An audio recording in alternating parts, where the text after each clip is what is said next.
Hello welcome back. നമ്മുടെ 2022 June ടൈമിൻ്റെ examination ഇപ്പോൾ നടന്നുകൊണ്ടിരിക്കുകയാണ്. അപ്പോൾ എക്സാം എഴുതിക്കൊണ്ടിരിക്കുന്നവരും പിന്നെ അതുപോലെ തന്നെ കഴിഞ്ഞ ടൈമിൽ എക്സാം എഴുതി 2021 ഡിസംബർ ടൈമിൻ്റെ എക്സാമിനേഷൻ എഴുതി റിസൾട്ട് വന്നവരൊക്കെ കുറച്ച് പേര് ചോദിച്ചൊരു കാര്യമായിരുന്നു, ഇഗ്നോയിൽ ഇമ്പ്രൂവ്മെൻറ്റ് എക്സാമിനേഷന് എങ്ങനെ അപ്ലൈ ചെയ്യാമെന്നുള്ളതും പിന്നെ അതുപോലെ തന്നെ എക്സാം ഫെയിലായി കഴിഞ്ഞാൽ എന്ത് ചെയ്യും, എന്താണ് അതിൻ്റെ പ്രൊസീജിയേഴ്സ് കാര്യങ്ങളൊക്കെ ഒരുപാട് പേര് ചോദിച്ചിട്ടുണ്ടായിരുന്നു. അപ്പോൾ അതിനൊക്കെ പറ്റിയിട്ടുള്ള ഒരു ഡീറ്റെയിൽഡ് വീഡിയോ ആണ് ഇന്ന്. അപ്പോൾ ആദ്യം തന്നെ എക്സാം ഫെയിലായി കഴിഞ്ഞാൽ എന്താണ് ചെയ്യേണ്ടത് എന്നുള്ളത് പറയാം. എക്സാം ഫെയിലായി കഴിഞ്ഞാൽ 2 ഓപ്ഷനാണ് ഇഗ്നോയിലുള്ളത്. ഒന്ന് റീവാലുവേഷൻ കൊടുക്കുക എന്നുള്ളതും ഒന്ന് അടുത്ത വരുന്ന അടുത്ത സെഷനിലുള്ള എക്സാമിൻ്റെ കൂടെ പേപ്പർ വീണ്ടും എഴുതിയിട്ട് ക്ലിയർ ചെയ്യുക എന്നുള്ളതാണ് 2 മെത്തേഡുകൾ. അപ്പോൾ റീവാലുവേഷൻ നിങ്ങൾക്ക് കൊടുത്തു നോക്കാം. അപ്പോൾ നിങ്ങൾ പ്രതീക്ഷിച്ചാൽ എക്സാം നല്ല രീതിയിൽ പാസ്സാവുമെന്ന് പ്രതീക്ഷിച്ചിട്ട് ഫെയിലായിട്ടുണ്ടെങ്കിൽ നിങ്ങൾക്ക് റീവാലുവേഷന് കൊടുത്തു നോക്കാം. പിന്നെ അതുപോലെ തന്നെ ഇനി അതല്ല നിങ്ങൾക്ക് നന്നായിട്ട് വീണ്ടും ഒന്നുകൂടെ നന്നായിട്ട് എഴുതിയിട്ട് എക്സാം പാസ്സാവാനാണെങ്കിൽ അടുത്ത സെഷൻ്റെ കൂടെ വീണ്ടും രജിസ്റ്റർ ചെയ്ത് നിങ്ങൾക്ക് എക്സാം എഴുതി പാസ്സാവാം. നല്ല രീതിയിൽ എക്സാം എഴുതി പാസ്സാവാൻ വേണ്ടിയിട്ട് നോക്കാം. ഈ 2 ഓപ്ഷൻസാണ് എക്സാം ഫെയിലായി കഴിഞ്ഞാൽ ഉള്ളത്. അടുത്തതായിട്ട് ഇമ്പ്രൂവ്മെൻറ്റ് എക്സാമിനേഷനെ പറ്റിയിട്ട് പറയാം. ഇമ്പ്രൂവ്മെൻറ്റ് എക്സാമിനേഷൻ എന്താണെന്നൊക്കെ എല്ലാവർക്കും അറിയുന്നുണ്ടാവും. അതായത് നമ്മൾ എക്സാം എഴുതി പാസ്സായി, ആ ഒരു പേപ്പറിന് നമ്മൾ പ്രതീക്ഷ മാർക്കില്ല, പാസ്സായിട്ടുണ്ട് പക്ഷേ നമ്മൾ പ്രതീക്ഷ മാർക്കില്ല. അങ്ങനെയുള്ള സന്ദർഭത്തിൽ ഇമ്പ്രൂവ്മെൻറ്റ് എക്സാമിനേഷന് വേണ്ടി നമ്മൾ അപ്ലൈ ചെയ്ത എക്സാം ഒന്നുകൂടെ അറ്റൻഡ് ചെയ്ത് കുറച്ചും കൂടെ നന്നായിട്ട് എഴുതിയിട്ട് മാർക്ക് കൂട്ടാൻ വേണ്ടിയിട്ടുള്ള എക്സാം ആണല്ലോ ഇമ്പ്രൂവ്മെൻറ്റ് എക്സാമിനേഷൻ. സാധാരണഗതിയിൽ എല്ലാ യൂണിവേഴ്സിറ്റികളിലും ഈ ഒരു ഫെസിലിറ്റി ഉണ്ട്, ഇമ്പ്രൂവ്മെൻറ്റ് എക്സാമിനേഷൻ എന്നുള്ള രീതിയുണ്ട്. പക്ഷേ നമ്മുടെ ഇഗ്നോയിൽ ഇമ്പ്രൂവ്മെൻറ്റ് എക്സാമിനേഷൻ ഇല്ല. അതാണ് ആദ്യം തന്നെ പറയാനുള്ളത്. ഇഗ്നോയിൽ ഇമ്പ്രൂവ്മെൻറ്റ് എക്സാമിനേഷന് പകരം ഈ ഒരു റീവാലുവേഷന് അതല്ലെങ്കിൽ അടുത്ത ഫെയിലായി കഴിഞ്ഞാൽ അടുത്ത സെഷൻ്റെ കൂടെ എഴുതി പേപ്പർ ക്ലിയർ ചെയ്യുക, ഈ രീതിയിൽ ഉള്ളൂ. അല്ലാതെ നിങ്ങൾ എക്സാം പാസ്സായി കഴിഞ്ഞാൽ ഇമ്പ്രൂവ്മെൻറ്റ് എക്സാമിനേഷനിൽ വേണമെങ്കിൽ നിങ്ങൾക്ക് റീവാലുവേഷന് കൊടുത്തു നോക്കാം. അതല്ലാതെ വീണ്ടും എക്സാം എഴുതിയിട്ട് മാർക്ക് കൂട്ടാം എന്നുള്ള ഒരു രീതി ഇഗ്നോയിൽ ഇല്ല.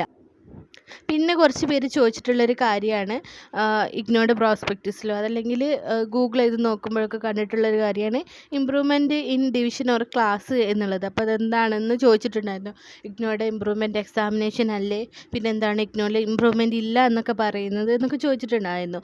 അതെന്താണെന്ന് ഞാൻ വ്യക്തമാക്കി പറഞ്ഞുതരാം. നിങ്ങളുടെ കോഴ്സ് കംപ്ലീറ്റ് ചെയ്ത് കഴിഞ്ഞിട്ട് degree or PG course complete ചെയ്ത് കഴിഞ്ഞിട്ട് എല്ലാ പേപ്പറും ക്ലിയർ ചെയ്തു, എല്ലാ പേപ്പറും സപ്ലി ഇല്ലാതെ പാസ്സായി കഴിഞ്ഞിട്ട് നിങ്ങളുടെ ടോട്ടൽ മാർക്കിൻ്റെ ബേസിലായിരിക്കും നിങ്ങളുടെ ഫസ്റ്റ് ക്ലാസ് സെക്കൻഡ് ക്ലാസ് ഒക്കെ നോക്കുക. ടോട്ടൽ മാർക്കിൻ്റെ പെർസെൻറ്റേജിൻ്റെ അടിസ്ഥാനത്തിലാണ് നമ്മൾ ഫസ്റ്റ് ക്ലാസ് സെക്കൻഡ് ക്ലാസ് ഒക്കെ കാറ്റഗറൈസ് ചെയ്യാനറിയാലോ. അപ്പോൾ നിങ്ങൾക്ക് കിട്ടിയിട്ടുള്ളത് സെക്കൻഡ് ക്ലാസ് ആണ്. നിങ്ങൾക്ക് സെക്കൻഡ് ക്ലാസ്സിൽ നിന്ന് ഫസ്റ്റ് ക്ലാസ് വെറും 2% നഷ്ടമായിട്ടുള്ളത്. അതായത് 2% മാർക്ക് കൂടെ നിങ്ങൾക്ക് കിട്ടിയിരുന്നെങ്കിൽ നിങ്ങൾക്ക് ഫസ്റ്റ് ക്ലാസ് ആകുമായിരുന്നു. ഇങ്ങനെയുള്ള സന്ദർഭത്തിൽ നിങ്ങൾക്ക് RCയിൽ പോയിട്ട് നിങ്ങളുടെ റീജിയണൽ സെൻറ്ററിൽ പോയിട്ട് പ്രത്യേക അപേക്ഷയും ഫീസും അടച്ചതിന് ശേഷം നിങ്ങൾ ആ കോഴ്സിൽ പഠിച്ചിട്ടുള്ള ഏതെങ്കിലും 3-4 സബ്ജക്റ്റ് പഠിച്ച് നിങ്ങൾക്ക് ഈ മാർക്ക് കൂട്ടിയെടുത്ത് ക്ലാസ് ഒന്നും കൂടെ ഇമ്പ്രൂവ് ചെയ്യാൻ വേണ്ടിയിട്ടുള്ളൊരു എക്സാം മാത്രമാണ് ഈ പറഞ്ഞിട്ടുള്ള ഇമ്പ്രൂവ്മെൻറ്റ് എക്സാം. അതല്ലാതെ ഓരോ സബ്ജക്റ്റും പാസ്സാവുമ്പോൾ നിങ്ങൾക്ക് ഉദ്ദേശിച്ച മാർക്ക് ഇല്ലെങ്കിൽ എഴുതിയിട്ട് ഇമ്പ്രൂവ് ചെയ്യാനുള്ളതല്ല. അപ്പോൾ ഇതിൽ പ്രത്യേകം പറയുന്നത് 2% മാർക്കിൻ്റെ വ്യത്യാസത്തിൽ മാത്രം ഡിഫറൻസ് ഉണ്ടെങ്കിലും നിങ്ങൾക്ക് ഈ ഒരു പരീക്ഷയ്ക്ക് അർഹതയുള്ളൂ. അതിൽ കൂടുതൽ ഇപ്പോൾ ഫസ്റ്റ് ക്ലാസ്സും സെക്കൻഡ് ക്ലാസ്സും തമ്മിൽ 2% കൂടുതൽ വ്യത്യാസം ഉണ്ടെങ്കിൽ നിങ്ങൾക്കൊരിക്കലും ഈ ഒരു പരീക്ഷയ്ക്ക് അർഹതയില്ല. 2 മാർക്കിൻ്റെ വ്യത്യാസം മാത്രമാണ് ഉള്ളതെങ്കിൽ 2 അല്ലെങ്കിൽ 1%ഒക്കെ വ്യത്യാസമുള്ളൂ എങ്കിൽ മാത്രമേ നിങ്ങൾക്ക് ഈ ഒരു പരീക്ഷയ്ക്ക് അർഹതയുള്ളൂ. അപ്പോൾ മാത്രമേ നിങ്ങൾക്ക് RCയിൽ പോയിട്ട് ഇതിൻ്റെ പ്രത്യേക അപേക്ഷയും ഫോമൊക്കെ ഫില്ലൊക്കെ ചെയ്തിട്ട് ഫീസ് അടച്ചിട്ട് ഈ എക്സാം അറ്റൻഡ് ചെയ്യാൻ പറ്റുള്ളൂ. അത്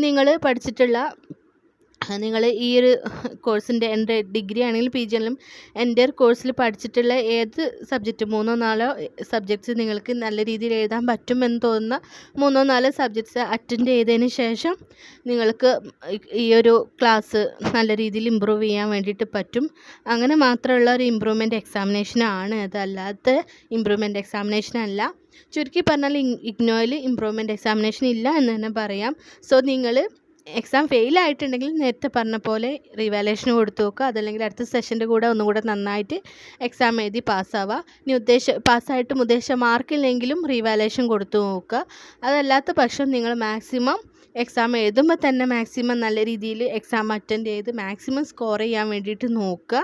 അതല്ലാതെ നമുക്ക് സാധാരണ യൂണിവേഴ്സിറ്റികളിലൊക്കെ കാണുന്ന പോലുള്ള ഇമ്പ്രൂവ്മെൻറ്റ് എക്സാമിനേഷൻ എന്ന രീതി ഇഗ്നോയിൽ ഇല്ല. അപ്പോൾ കാര്യങ്ങളൊക്കെ ക്ലിയർ ആയിട്ടുണ്ടാകുമെന്ന് പ്രതീക്ഷിക്കുന്നു. വീഡിയോ യൂസ്ഫുൾ ആയിട്ടുണ്ടെങ്കിൽ എന്തായാലും ലൈക്ക് ചെയ്യുക, അതുപോലെ തന്നെ ഷെയർ ചെയ്ത് കൊടുക്കുക. നമുക്ക് പുതിയൊരു വീഡിയോ ആയിട്ട് വീണ്ടും കാണാം. അതുവരേക്കും എല്ലാവർക്കും ബൈ.